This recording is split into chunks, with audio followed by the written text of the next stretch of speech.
Greetings, everyone. This is Jasir, the ticket coach of California Ticket Masters.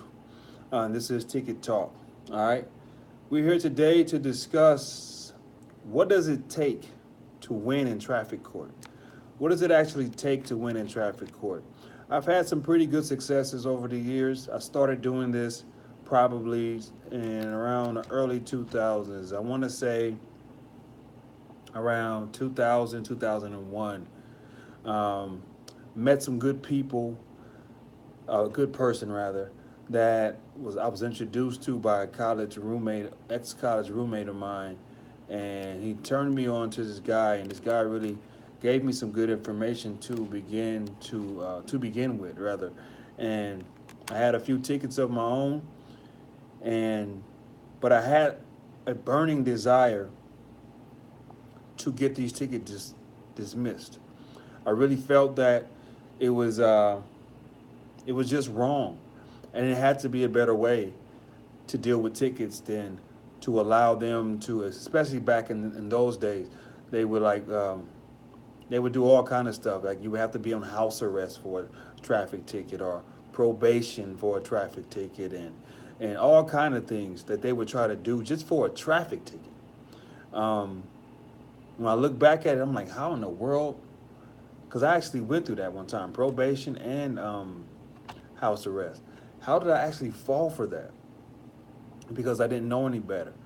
But what it took for me to get through that process was a few things, which I want to share with you. And I feel like if you are really going to be successful and you're really interested in learning about traffic tickets in general, um, these are some of the things you're going to need to accompany you when embarking on this brave expedition of fighting your traffic ticket.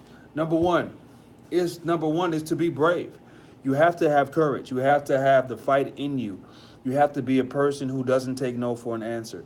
You have to be a person who really will see things to the end. Um, this is not for the uncourageous or the cowardly. Okay, you have to be in the game. You have to be in the game. You have to consistently be in the game. And whenever they try to bully you or scare you or intimidate you, you can't let that happen. You have to be confident and you have to have the bravery to contest it. There's no other way. There's no other way. If you're more of a docile person, kind of go with the flow person, this is not for you. Again, this is not for you. Do not attempt to do it, no matter who tells it to you and how good it sounds, because you have to be a person that wants to see this thing through. It doesn't work any other way. Secondly, you have to have some good knowledge behind you, because no matter how brave you are, if you're not knowledgeable at what you're doing, your bravery, you're just gonna fall on your own sword at the end of the day, because these courts have a way of making you do it if you don't know how to play the game with them. I don't really suggest this for people who are just trying to get a quick fix, looking to get something done for themselves easily, the hookup, the loopholes, and all that stuff. Like, this is not for you. I would say this is for a person who's a person who likes to research, study, um, digest things, and utilize them and actually make them applicable to their life. This is what traffic ticket fighting, and this is how we teach it. Like, we teach it based upon that, making it applicable to where you can actually use it and you can see yourself using it in court and articulating yourself and getting in front of the judge without being fearful and saying what you have to say because you know that what you've read and how to articulate it. So knowing is half the battle. Knowing is not probably not half, but a great part of the battle, along with bravery. Now, thirdly, getting the right information so that you will be in the know. You have to get the right information. Now, what does that look like? This, you know this. If you're watching this video, you've probably seen 10 other videos about traffic tickets, okay? From sovereignty movements to, these revolutionary people who just want to just say, forget the system, which I'm totally okay with. Um, but again, knowledgeable people know that some of these things that you're seeing on the internet are not going to work. We're entering a different time here. So what things that used to work back in the days, sometimes, a lot of the times, don't work now. You have to be knowledgeable primarily in the laws of your state. Constitutional and sovereignty arguments are just going to make your life miserable. I know that sounds crazy, but it should be the other way, but it's not. Um, you have to be knowledgeable in understanding how that stuff works. If you're going to use the sovereignty stuff and these constitutional rights and I have the right to travel and all that stuff, you better know what you're talking about. And you better know more than one or two little case laws or something. You better know what you're talking about and be able to articulate it in court because they're going to call you on it. So basically, the knowledge that you're receiving needs to be on point, along with your bravery. You need to bring all that to the table. Know how to articulate it, not be scared, not easily intimidated, and a person that can see it all the way through. If you have those three components that I named, then this may be for you. If you don't, be honest with yourself. Admit it. I'm a weenie. I scare easily. Admit it. These things may not be for you. Because I hate to see people go to court, get intimidated, and then claim stuff doesn't work because they were intimidated. But even though they read the book, they allow judges to make, or commissioners even, who are not even judges, scare them into submission, even though they read the law themselves, and make them believe what they read wasn't what they read. That's because of cowardly traits and characteristics, because that's when you're supposed to stand your ground the most. Either you're scared or you're unprepared, one of the two. Because if you're prepared, you are going at their jugular vein. As soon as they ask you one of those questions trying to intimidate you, you're going at their jugular vein. I'll give you a for instance. I don't know about other states, but in California, they love to claim that traffic tickets are the complaint. We love asking for the complaint in California here. It's a very highly suggested method of fighting your ticket if you know how to do it again. But every time we ask the question, their first response is, well, you're interpreting the law wrong. We use traffic tickets in traffic court. Now, what would you say if you were prepared to that argument?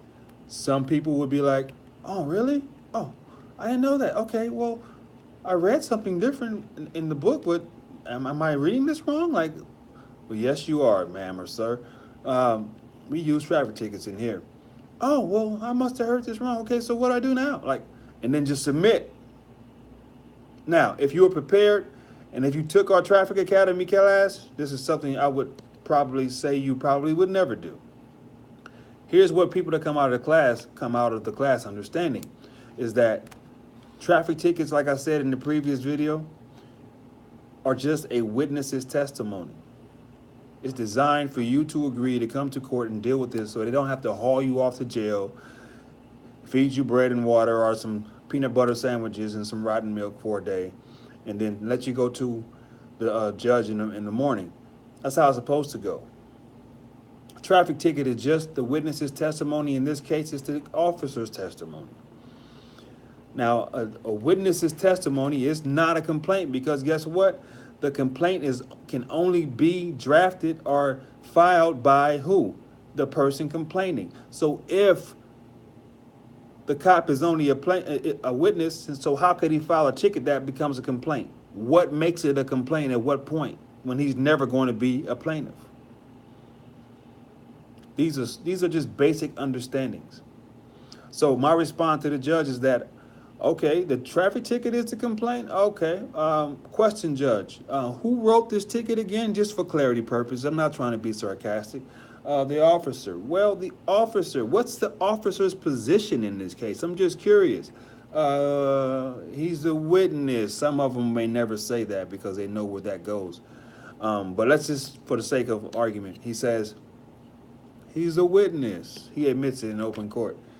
Well, if he's a witness, can a witness file a complaint as if there's a plaintiff? Is that possible? Of course he knows that's not possible. Well, if it's not possible and he's not the witness and the plaintiff is supposed to file a complaint, what law? I'm just curious. I know this is a court of law.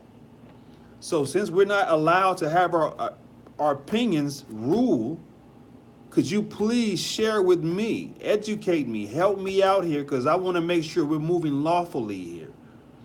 What law are you using to justify a traffic ticket becoming a complaint that was written by the witness? Always try to ask them questions and get them off balance. Fighting a traffic ticket takes bravery, because it takes bravery to be able to stand your ground and even say that back to a judge. It takes bravery. It takes understanding and the right knowledge of how to even interpret what they're saying to you.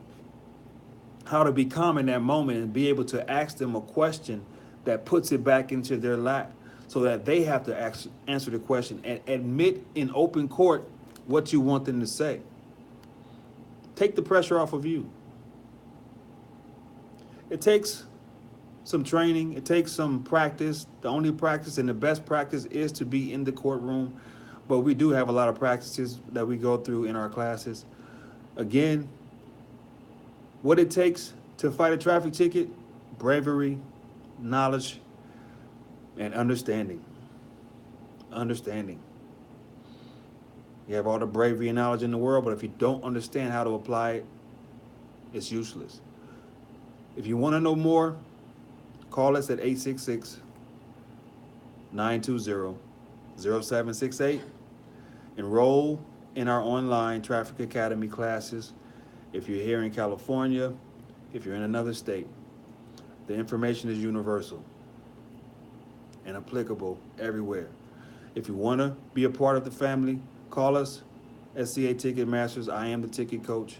Enroll in our online classes. Once you enroll, you will receive your class manual and a date to attend online with links to follow on the day of the class. We've been doing this for 8 years now, going on 9, and we've been pretty successful. And this is our new direction. We're getting back to the nitty-gritty here of teaching, and classes for those who want to learn. If you're ready to learn, you're brave, you're ready to get the knowledge and some understanding, enroll in the class, because that's what it takes to fight a traffic ticket. I'm Josh Sear, the ticket coach at California Ticket Masters. Again, if you have any questions, go to our website, but don't forget to subscribe here. Subscribe here on YouTube so you can be aware in real time as we drop these new videos. Again, we're going to be doing a lot more of this Ticket Talk series, sharing information with people. Go to our Facebook page, CA Ticketmasters. Go to our IG page, CA Ticketmasters. And just support, follow, like, share. It may not be you to have a ticket right now, but somebody you know may need this. All right? I'm Josh Sear, ticket coach of CA Ticketmasters. Look out for more Ticket Talk to come. And subscribe. Peace.